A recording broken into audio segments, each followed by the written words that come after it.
Well, good evening, everybody, and welcome to the Frontline Club. We're absolutely delighted to have Mark here this evening. Before I open up the meeting, as it were, I just want to really try and set a little bit of the context. I'm sure you're all aware that these are very challenging times for Afghanistan at the present moment. The statistics, which come out almost every day, it would appear, are not pleasant to read.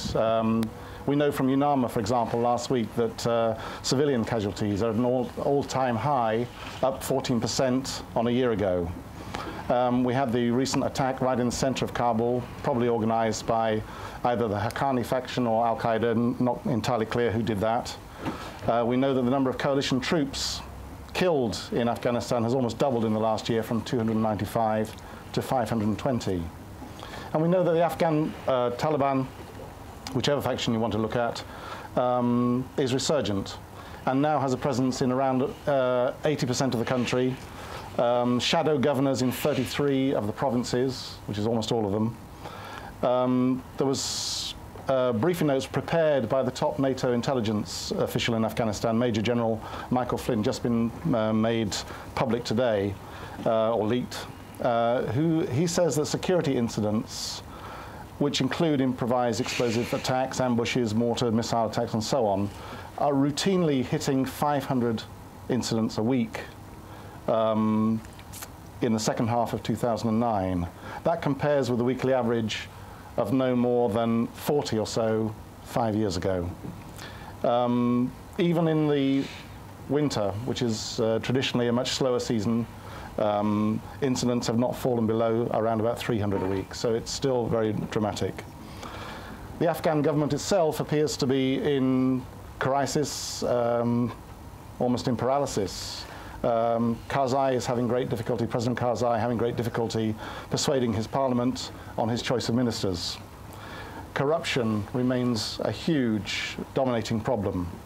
The UN Office on Drugs and Crime produced a report last week which basically said that a quarter of the GDP was paid out by Afghan citizens in bribes. That's the only way that most people can get things done, and it takes up a huge percentage of the average Afghans, on average, of the average Afghans' income. At the same time, there is in some quarters there is at least we have to admit it. There's a degree of optimism, possibly even certainty, that things are about to improve. General McChrystal certainly seems to be of that opinion.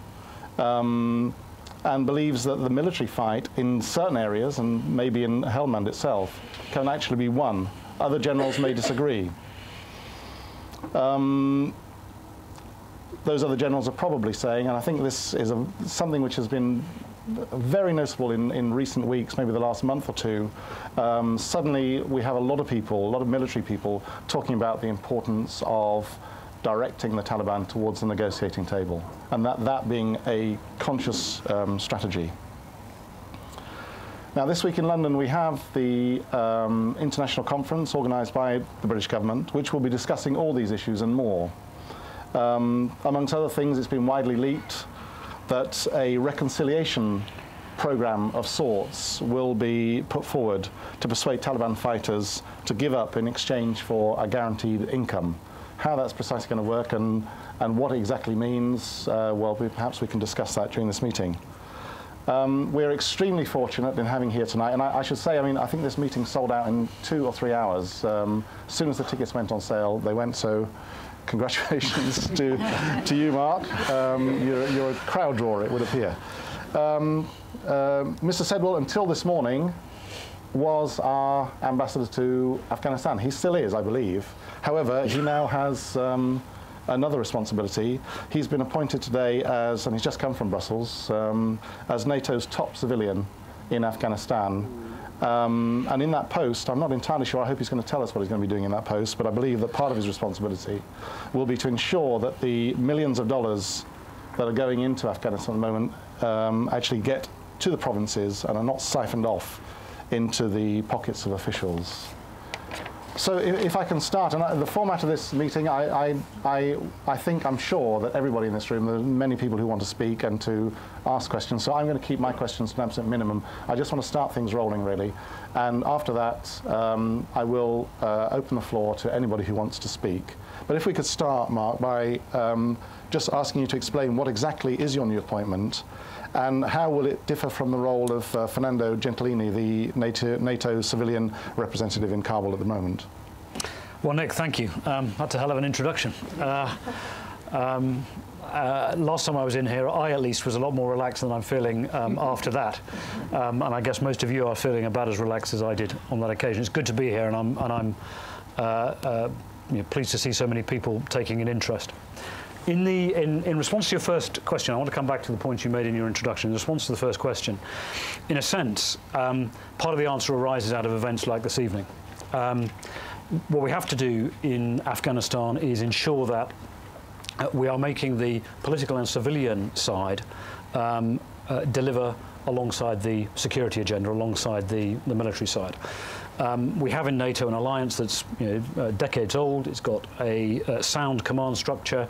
The military alliance works in that way. You have unity of command. General McChrystal's in charge, and although it's complex because it is an international alliance, he, in the end, is able to drive his agenda forward and put his plans into effect through that.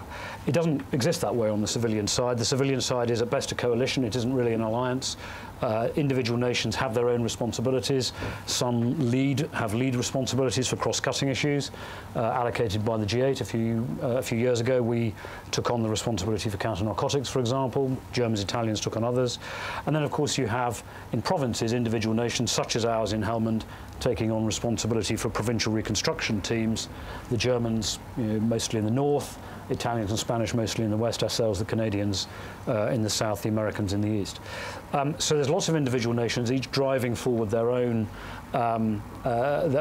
work to essentially a common end, which is a stable Afghanistan, and a stable Afghanistan meaning a safer world for all of us, but not really having that same cohesion, if you like, that you get on the military side. It is critical. We all know we're in a critical year. You could have said that pretty much every year since the campaign started, and I suspect people probably did at the beginning of each year. But this year we know we are, not least because we know we have a deadline. President Obama has made clear that he is going to start drawing forces down in July 2011. And what is less known is that he will reconsider, and said this in various interviews, and people in this room will know it, but not everybody watching will know it, has said in various interviews, he will reconsider, reflect upon, review the strategy at the end of 2010, early 2011, so basically a year from now, and consider whether the current strategy, the counterinsurgency strategy, is working, or whether we need to take a different approach.